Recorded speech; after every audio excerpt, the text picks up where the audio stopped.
Science and technology. So the unit on General Studies paper 3, as I told you earlier, comprises economy, agriculture, science, technology, environment, internal security, disaster management. So science, technology and environment carries a standard of 65 to 70 marks every year in paper 3. So we do one unit in GS paper 3, science and technology. First we'll see the question. The potential for innovation is extremely high, yet India has not become a leader in innovation. See the question. The potential for innovation is extremely high, yet India has not become a leader in innovation. In the light of this statement, what elements would you suggest to translate the Indian potential to reality? Answer in 150 words. So first we go to the background, we have a brief introduction. See, the Indian scene is suitable for innovation. Like the economic survey says, diversity and adversity, crucial to innovation, are characteristic of the Indian scene. They are present in the Indian scene. So, investments in higher education and research and development should provide the wherewithal to facilitate innovation. We have just started the discussion on this particular question on science and technology. In the introduction, I am pointing out that diversity and adversity, which are crucial to innovation, are present in India. And we have also said increase in higher education and R&D will provide the wherewithal to facilitate innovation. You see the situation. 9 out of 10 entities receiving Indian patents are of foreign origin. 9 out of 10 entities receiving Indian patents are of foreign origin. This is a very sad state of affairs, which would give us sufficient room to think.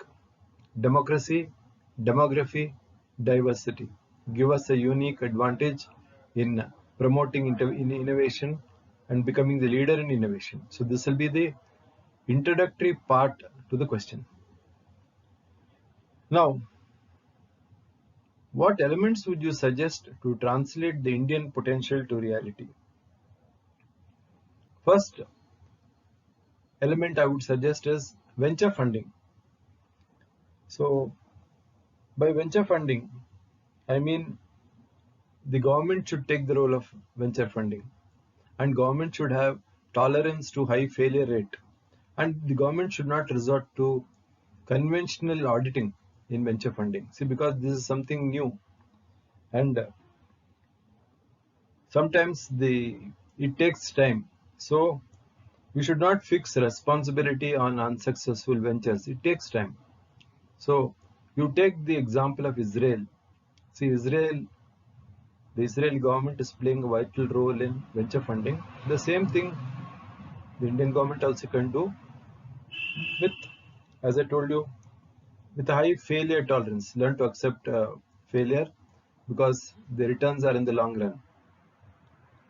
And what we can suggest is, see, the government should set up 1,000 crores a year through public-private partnership for investment in startups. This you can suggest. See, government should have a fund of say about 1,000 crores a year as a public-private partnership to encourage venture funding. The second thing would be tax write-off to encourage angel investors. So angel investors are a new breed who are trying to spur the process of innovation. So the angel investors have to be accommodated, have to be protected. So you encourage tax exemptions to them. The third thing would be fund new ideas, funding for new ideas. So when I say funding for new ideas, I mean you take the government bodies, government funded research R&D institutions, academic institutions, universities. So in these bodies, you fund them, you fund the people willing to innovate. Then The next thing would be less bureaucratic controls. See, bureaucratic controls are a part of the government, and this we also have seen how bureaucratic controls play a dominant role in the democratic setup, which is characterized by too many controls, excessive controls, too many checks and too many pulls and pushes, too many checks and balances. So what we suggest, if India has to become a leader in innovation, see, especially the government funded organizations, research and development organizations, they should have less bureaucratic control. You change the education curricula. Of course, the new education policy now promises a revolutionary change in the concept of education. So, changes in educational curricula, what should happen is to encourage creative thinking and innovation. So, creative thinking and innovation would be the hallmark of the education policy, education system, rather than learning by rote. So if we encourage the changes in the education curricula, automatically India will become a leader in innovation. Then you encourage ideas which are not commercially viable. See, they may not be commercially viable, commercially profitable, but with high social returns. As I said, it takes time for the project to come to fruition. So you encourage them. Then strengthening the laws relating to intellectual property rights. So a lot of gray area is there in intellectual property rights. So you strengthen the IP laws. So now when we said the potential for innovation is very high, but India has not become a leader in innovation, what elements would you suggest? You said with a background, you said the inbuilt, the Indian democracy and diversity gives us an undue advantage for innovation, and we have made sufficient investments in R&D, but the fact of 9 out of 10 entities receiving Indian patents are of foreign origin is a matter of grave concern to us. So what steps should be taken to translate the Indian potential, translate them into reality? First thing I said, venture funding. The government should play a dominant role in venture funding, keeping a certain amount as venture capital, public-private partnership, encouraging angel investors by giving tax concessions. Then in the universities, which play a dominant role by funding for new ideas.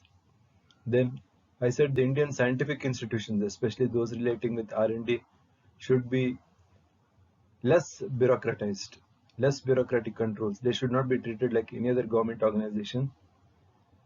The education curricula should keep in touch with the times. So more importance to innovation, more importance to skill building, and less importance to studying by rote. Then what happens is at many times the ideas which are generated may not be commercially viable, but the social returns in the long run are high. So you should encourage them. Strengthening the laws relating to intellectual property rights. So these are the elements required to translate the Indian potential into reality. See, the question is for 150 words. 150 words meaning 10 words a line, 15 lines. So you wrap up your discussion with certain issues of concern. This will form the conclusion part of the answer. So the first thing, science budgets are stagnant. You see the outlays made for several departments. See the Ministry of Rural Development, or you take the Ministry of Urban Development and Poverty Alleviation. Then you take certain departments where the outlay is increasing year by year, or they are assured of a sizable outlay of funds.